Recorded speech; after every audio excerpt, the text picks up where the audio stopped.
LeBron James versus Stephen A. Smith. Stephen A. Smith, on his show First Take, played with LeBron as a father. Which was wild, by the way. No, wait. I just want to preset the context real quick. Preset the context because of the clips. I got to do it for the clips. So Stephen A. Smith goes on his show, and this is after Bronny plays horribly in Philadelphia, and JJ Redick says that he felt that Bronny didn't have it that night and he wasn't ready. And JJ took responsibility for that, but Bronny didn't play that well. Bronny James, this season, let's look at his averages. Come on, Bronny James this year is averaging in the league 1.4 points per game, 0.4 rebounds, 0.4 assists, 25.8% as from the field goal range in the NBA. Everyone loves to point to his G League stats. I'm not going to read them because that's the minor leagues. I don't want to hear about AAA baseball. So Stephen A. took it upon himself to go on First Take, and rather than just say Bronny's not good and that he shouldn't be in the league, he decided to make it a man-to-man thing and tell LeBron that as a father, he played with him to stop it, which, I mean, let's just be frank. We all been looking at LeBron like, yo, stop this. It just hasn't been a good look. But LeBron took it upon himself during the Lakers game. The day Stephen A. Smith announced his $100 million 5-year deal with ESPN to approach Stephen A. between the third and fourth quarter, scream at him, told him to leave his son out of it and keep his son out of the shit, and then walked away. Stephen A. has spent the past week apologizing, then doubling down after apologizing. Pavy, talk to us. What are your thoughts as a non-parent looking at this? I mean, nobody's wrong. I think pleading with him as a father is kind of crazy, bro. Like that man went on national television and said, "I am begging you as a father, stop this."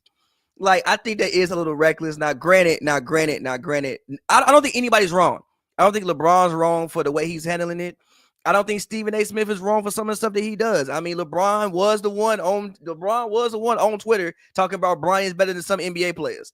You didn't have to put that up there. Like, you are putting a microscope on. Granted, it's going to be a microscope on your son regardless, because he's your son and you don't want him in the league. You want him on your team. So you want him, and your team isn't like the Thunder. Your team is the Lakers. So it's going to be a microscope on your son anyway. But I don't think either party is wrong. Again, like, don't plead with me as a father to, like, what the fuck are we doing? Like, what? Like, if you'd have just said, like, hey, bro, like, what he could have said was like, yo, the man isn't ready to be playing actual NBA minutes, especially in, like, they threw him in an actual NBA game when Shake Milton should have been a person getting those minutes, an actual NBA player. He could have said, like, yo, Bronny wasn't ready, because, again, it did look hilarious. I watched that game.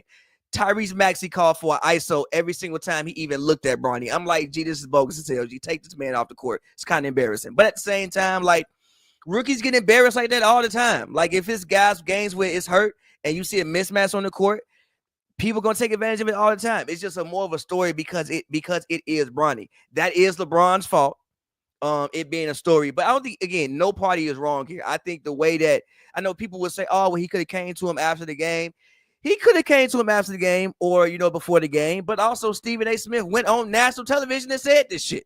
It wasn't like he even did it on like the little radio show that he be doing. No, he went in the middle of First Take on national television and pleaded with that man as a parent to stop this. So I get why LeBron wanted to handle it that way. And again, I understand why Stephen A. Smith did what he did. I don't think either party is wrong in this scenario. I think that it's just a fair disagreement between two people, in my personal opinion. Okay. All right. I can't be upset at that. I'm not mad at it. My personal opinion is you know how I feel about this whole situation. It's a travesty, it's a sham, and it's a mockery. I don't know. I'm a parent. I don't need to plead with LeBron as a father because I'm just a basketball fan, and watching Bronny on the basketball court, anybody that's watched the league or cover the league can see that the kid ain't ready. The reason why he didn't shake Jaylen Brown's hand before the All-Star game is because Jaylen Brown got caught on video on the sideline saying, yeah, he ain't ready. And we all know that he ain't ready. But LeBron and his self-aggrandizing self wanted to have his son play with him. He literally told every team, I'm going to the team that my son is on. And he waited until his son got drafted, for him to make sure all of his extension stuff is right. Bronny's a 55th pick with a 4-year long guaranteed contract, which is kind of unheard of. So let's not sit up here and act like a lot of this stuff that's going on is not unprecedented. Wait a minute. I let you talk. Right. We can argue afterwards. Let's not act like what we're seeing with LeBron and this Bronny James situation isn't unprecedented. But also, I don't really care because we see guys like Buddy Boeheim and shit like that wind up making them, making their way in the league and playing a couple games and stuff like that. I'm not tripping on it. But after JJ put him out there and he got called every single time on a switch or a screen and got annihilated in front of the world on national television, that was the time where, yeah, you do need to stop it. Was it on Stephen A to go on TV and plead with LeBron as a father? No. He could have just went on TV and said, hey, the kid isn't that good and he shouldn't be playing. And that's what I've been saying the whole time. And I've been saying that you can take him and you can turn him into a mascot if you want to, but that's not going to be good for him. It's not. None of this, in my opinion, has been good for Bronny James. It hasn't been. And as by all metrics, Bronny James is a good kid. He hasn't been in trouble. He ain't got arrested. He ain't did nothing where he really needs any criticism on him as a human being. All of the criticism is really coming from basketball and from the fact that his father continues to brag at a LeVar Ball level about his son, who is not at a Ball level son level. And that's the difference. LeVar talked a lot of shit, cash shit, every day about Lonzo, LaMelo, and Jello. And until Jello decided to take his ass over to China and steal them fucking sunglasses while he was at UCLA, he probably would have been in the league too, because he made the league, played a couple preseason games, and then flamed out. But his reputation was ruined after they went to China and he stole those sunglasses and it turned into an international incident. But other than that, LeVar still got 2 out of 3 right. 2 guys that have gotten paid $100 million contracts, that have been guys that have been starters in the league. LaMelo Ball, superstar in the league. Lonzo, in the league, but still a very good player. Now, that remains to be seen with Bronny. Bronny is still a young player, but it's LeBron who went and on Twitter with his Twitter fingers and typed that his son was better than half the league when his son was still in high school. So I don't want to hear this shit about people criticizing Bronny James when you put him and platformed him on a pedestal where you could have let him work his way up and grind his way up and get there. But that's not what happened. You wanted to expedite it because you know your career is ending and you wanted to play with your son.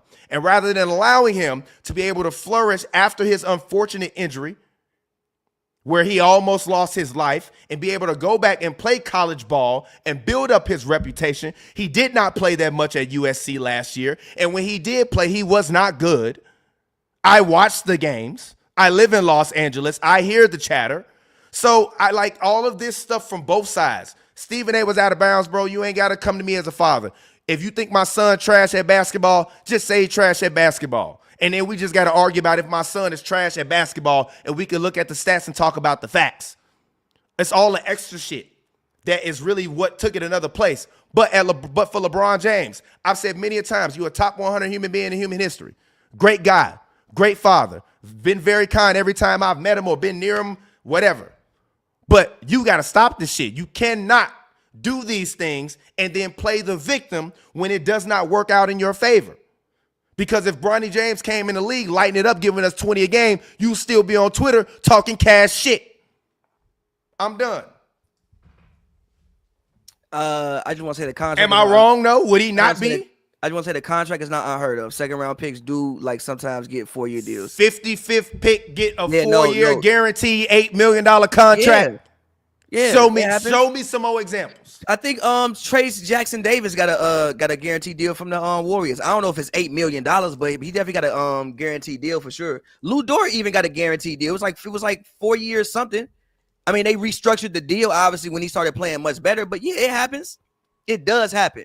Sometimes people will identify a second round pick that they really like and will pay him. But usually what happens is they send you to the G League to develop. It does happen. It does happen. It's not the most unprecedented thing of all time. It does happen. I don't have an issue with him being. I'll say the meantime, I don't have an issue with him being in the league. The only thing is that like he should probably be a guy. You bring him up first day, obviously do the moment with your son, and then go to the G League, which is what they've pretty much been doing ever since, right? Like ever since they've been pretty much doing that, right? Like he's been in the G League. He's been playing much better in the G League, and when he gets in, is like when they blowing the team out, which is what it should be. I think he can. I think one day Bronny. I don't think he probably obviously he won't ever be a superstar, but I think he could be at least Miles McBride if he gets time to actually develop and work on his game. A lot of guys leave college before they're ready. If he goes back to school, you identify more of what's wrong with him, and he doesn't get drafted. At least leaving after your freshman year, you can say, hey, I had an incident. You know, I literally almost lost my life. I'm just getting back into the groove of things. But if you go back to school, you have a whole summer, and you suck again, it's really hard for me to justify drafting you. And Trace Jackson Davis is a 4-year deal with 2 years guaranteed, around $1.1 million. It's not the same deal as Bronny. Trace Jackson Davis also played mad years in college and is 25 years old. He 25 already? Yes, that's so. That's just my only point. It's like, I mean, well, yeah, but that's why you give him. But it's not. But it's not the same. Yeah, because he's. But my point is, you do that because he's a developed asset that you see, and you saw in his rookie year, he instantly came in and made an impact because he's had the time in college and the reps to be able to develop. What I'm saying, Bronny didn't even get the chance to do that because LeBron expedited the experience. Listen, what I'm saying, you have to expedite the experience because if he goes back and he's not good, you don't have the same leverage of potential. He got paid off potential. Sure. He got paid off potential. So you pay him off potential, you stick him in the G League and hope that by like year 2, make him a two-way guy, and hope that by like year 2 or 3 of that deal, he can actually come in and be an actual legitimate serviceable NBA player when he'll still be 21 years old. All right, I ain't mad at that. Look up Cameron. All right, if y'all say it's not unheard of, okay, cool. It's not unheard of. Okay.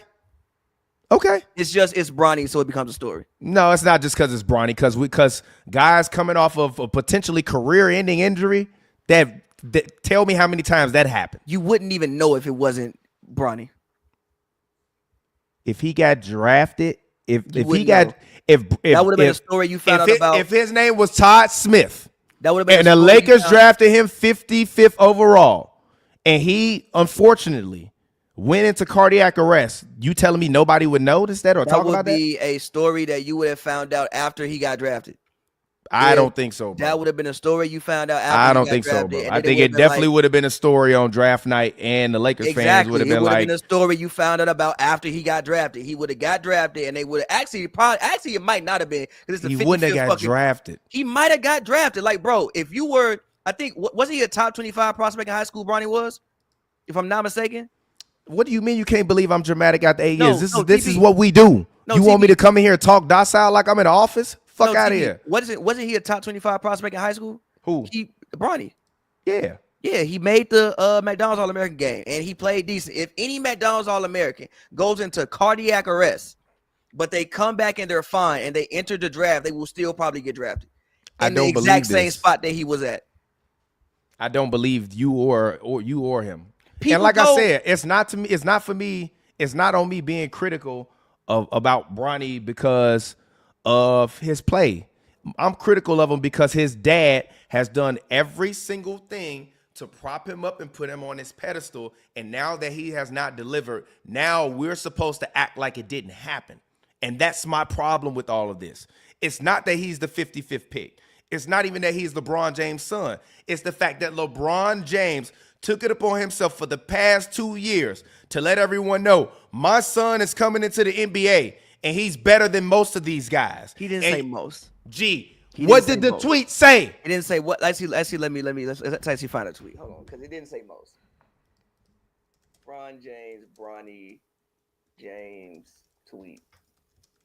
He said, man, Bronny is definitely better than some of these cats I've been watching on League Pass today. Shit, lightweight, hilarious. He didn't say most of the league. He said some of these guys, bro. So who are the guys he's better than right now? Which again, hold on, listen. No. Again, I just asked you a question. Who in the NBA that is one of them guys he gonna see on League Pass? it might be one of the That's people at the end of the bench. All right, man. They about the same, G. The Hornets probably got a few people at like the end of the bench that ain't really good. The Jazz probably got somebody on the end of the bench that ain't really good. I don't know their names because I don't know their names. All right, man. That he probably on like this. He not better than Shake Milton. No, he Are not. you fucking serious? Better than Shake Milton. No, he not. He not better than Shake Milton. Bronny not better than Shake Milton, bro. No. Bronny is not better than Shake Milton. All right, bro. No. This is my problem. Y'all be in the chat room lying and telling me I'm tweaking. No, the fuck he ain't. No, he not. He not better than Shake Milton. No. What's wrong with y'all? Now, there's probably somebody at the end of the bench in Utah who you can argue he better than, maybe. Or not better than, but is on the same level as. But no, not Shake Milton. No. Come on, man. Shake Milton is an actual genuine rotation player in the NBA. Bronny James isn't that yet. Period. But let's move on because we talking way too much about Bronny James. No, it's fine. We can move on. No, we had to. We had to give this airtime. Y'all, I ain't talked about it all season long because I ain't want to talk about him. Remember? We ain't talked about him on this pod because I ain't want to talk about him because his play ain't been worthy of us talking about on this show. And that's the other part of it. Now we got to talk about your son and debate about your son about stuff that's not pertaining to him on the basketball court. It's like, bro, stop. Let the man be a man. Just let him be a man. He saw Stephen A. If he had a problem with him, you should have hey, son, go over there and talk to him and just say, hey, I just want to. He addressed, addressed LeBron as a father. That's not my point. That's not my point. That sends a much stronger message to the world than you going over there and screaming at him. I mean, I think wait. Because maybe even though Stephen A got a problem with me, like we know Stephen A admitted that he had a problem with Kyrie's dad or something like that, which is why him and Kyrie was, he was going at Kyrie until they pieced it up or somebody. If you want to use that as a teachable moment, yo, son, go over there, talk to him, introduce yourself to him, and then just come back over here. That's a show of strength already. Okay. It is. It's a show of strength already. Because now when you get on TV and you say these things about me, I as a man came up to you and showed you some respect. And then if I'm Bron, and when I see him in the tunnel, which we all see these players, yo, my man, let me holler at you. I mean, I hear you. I'm just saying, it's completely different routes that could be taken. And LeBron is a leader.